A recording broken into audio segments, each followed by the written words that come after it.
Vitamin D3 deficiency is one of the most common blood labs we come across, and it really doesn't need to be. A lot of our clients are repeat offenders. They have low vitamin D3, they take some supplements perhaps for a few months, get back to the same old habits, repeat the blood test in a year's time, and have low vitamin D3 again. But it really doesn't have to be that way. In fact, I like to tell my clients that they don't even need to check their vitamin D3. Maybe just get it checked once, and once you know what you need to do, you should just continue doing it. Supplementing with vitamin D3 is very reliable. If you know you're supplementing, sure, you could check it one more time to make sure that the levels are within range. But after that, you can just continue long term. Especially here in Canada, it's extremely common to have low vitamin D3 because 90% of vitamin D3 is through sunshine. You cannot get it through a window. It has to be direct sunshine on your skin. And the number of months we have in Canada where you can walk around in the sun with a t-shirt and shorts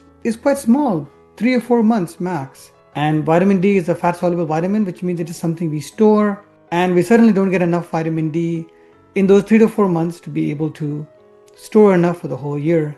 In fact, even in those 3 or 4 months, because we're all so scared of skin cancer, or many of us just want to protect the skin because of anti-aging, we don't tend to get a lot of sun exposure even in the summertime, and almost zero during winter, fall, and spring. And so I had a client who said to me he did not want to take any supplements and wanted to do it naturally. I asked him what his father did, and he told me his father was a farmer back home in India. And I said, well, if you want to get back to farming, I can guarantee you'll get enough vitamin D. But if you're going to carry on doing your IT job indoors in front of a computer all day, you might as well take some supplements. Our lifestyles have changed so profoundly that it is almost impossible to get adequate vitamin D, particularly if you have a darker shade of skin, because melanin, which is skin pigment, reduces the absorption of vitamin D through the sunshine, and also particularly if you live in a country which is further away from the equator. Vitamin D is really important for bone health, muscle health, immune health, and there have been some studies associating chronic low vitamin D with neurological conditions such as multiple sclerosis as well. And so it's really important that those clients who already have bone disease like osteoporosis or osteopenia, low bone mass, borderline bone mass, or those clients who are trying to do resistance training and gain muscle, those clients who have any kind of neurological conditions need to ensure they stay on top of their vitamin D. Symptoms of low vitamin D can include general weakness, malaise, fatigue, muscle pains, bone pains, propensity to easy fractures, easy injuries, a poor immune system, etc.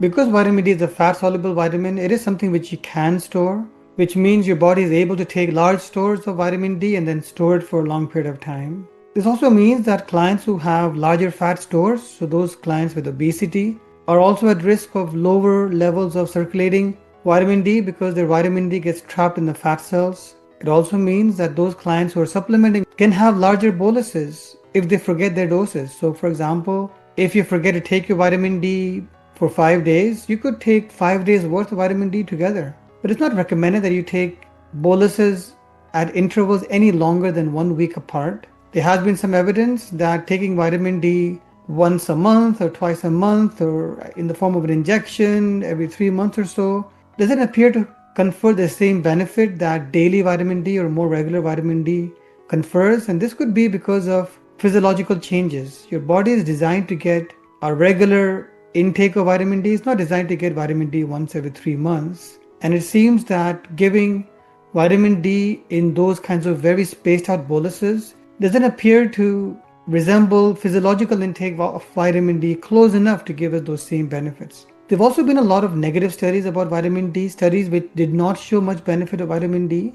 And this is because vitamin D, being essentially a hormone which regulates so many of these activities, requires a multitude of cofactors and other vitamins, minerals to do its work. For example, it needs calcium and other minerals for bone development. It would require vitamin C and other kinds of antioxidants for the immune system. And so I do recommend to all clients with low vitamin D that they should first start out with a daily multivitamin. The one I recommend on my blog contains 1000 units of vitamin D3, and then they should add vitamin D on top. Clients above 50 may wish to take the vitamin D with vitamin K2. Clients could also take a higher dose of vitamin D if they're particularly concerned or at higher risk. Adding a 2,500 IU vitamin D with a daily multivitamin, particularly over winter, fall, and spring. And this would be a good enough routine for most people. You can safely take up to 4,000 units of vitamin D per day without requirement of further supervision or blood test monitoring. If you take any more than that, however, it is quite important to monitor your blood tests because excessive high doses of vitamin D can lead to certain complications, including hypercalcemia, for example. Food-wise, eggs, fortified dairy, and fish, seafood contain vitamin D, but food only constitutes approximately 10% of your daily vitamin D intake. 90% is through direct exposure to sunshine.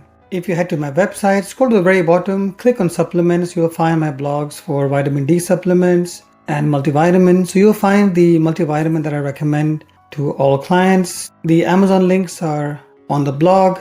You also find the high dose vitamin D I recommend, 2,500, along with the multivitamin. And also clients who are 50 plus could also consider the vitamin D3 with vitamin K2.